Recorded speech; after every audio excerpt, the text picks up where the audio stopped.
Years ago, the great screen actor Jimmy Cagney was working with a young actress that was about to be fired. He went to the director and said, "Let me talk to her." And he walked over to the actress and he said, "Look, it's simple. You walk in the room, you plant your feet, look me in the eye, and tell the truth." The logo of the X-Files is "The truth is out there." The truth is out there. I'm going to paraphrase. The truth is in here. You're about to hear the truth. I'm an actor. My name is John Cipher.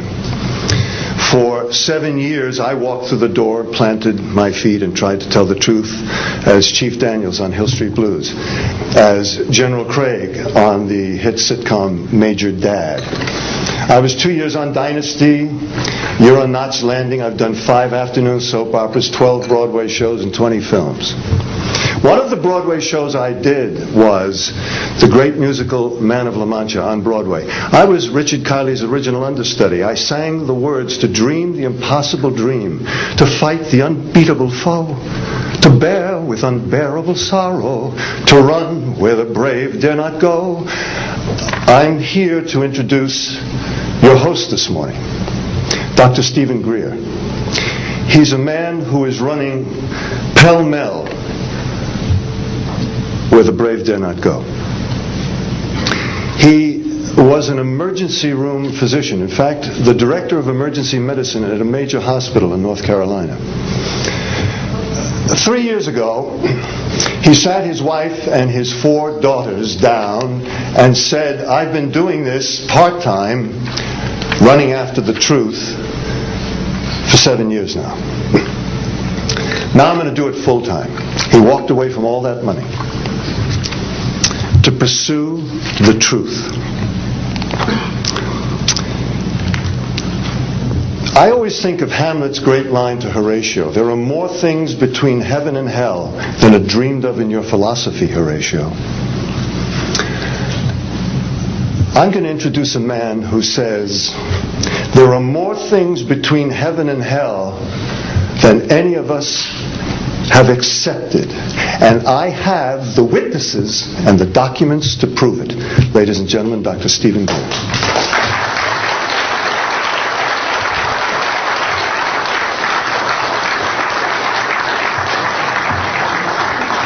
Thank you very much, John. Members of the press, the American public, and people of the world. We are here today to disclose the truth about a subject that has been ridiculed and questioned, denied for at least 50 years. The men and women who are on this stage and the some 350 additional military intelligence witnesses to the so-called UFO matter and extraterrestrial intelligence can prove and will prove that we are not alone. I would like to thank Sarah McClendon, who is with us today, the famed White House correspondent, for her sponsorship of this meeting. Thank you very much, Sarah.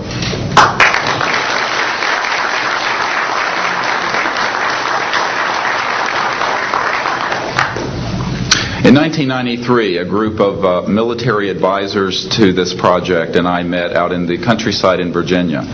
And we decided that it was time for civilians, military, intelligence, and other people to come together to disclose the truth about the subject which is called UFOs. Since that time, I have personally briefed a sitting Director of Central Intelligence, James Woolsey, President Clinton's first CIA director. I have personally briefed the head of the Defense Intelligence Agency, the head of Intelligence Joint Staff, members of the Senate Intelligence Committee, many members of Congress, members of the European leadership, the Japanese cabinet, and others. And what I have found is that none of them are surprised that this is true, but they are uniformly horrified that they have not had access to these projects. We can establish through these witnesses whom we have identified, which now number over 400, and these are people who have been inside the CIA, NSA, NRO, Air Force, Navy, Marines, Army, all divisions of the intelligence and military community, as well as corporate witnesses, contractors to the government. And these are folks who have been involved in so-called black budget or covert unacknowledged projects. These unacknowledged special access projects are taking in at least $40 to $80 billion per year. And they are sitting on technologies that can change the world forever. The reason we are coming forward now is that we are asking for the U.S. Congress and for President Bush to move towards an official inquiry and disclosure on this subject. It has the most profound implications for the human future, for the U.S. national security, and for world peace. Specifically, technologies connected to UFO and extraterrestrial vehicles, if declassified and used for peaceful energy generation and propulsion, would solve the looming energy crisis definitively, would end global warming, would correct the environmental challenges that the Earth is facing. It is also critical that we begin to debate as a society the propriety of placing weapons in space. If indeed, as we can prove, it is true that we are not alone and that space is territory which we are sharing with other civilizations, it could be a very imprudent, destabilizing thing to place weapons in space.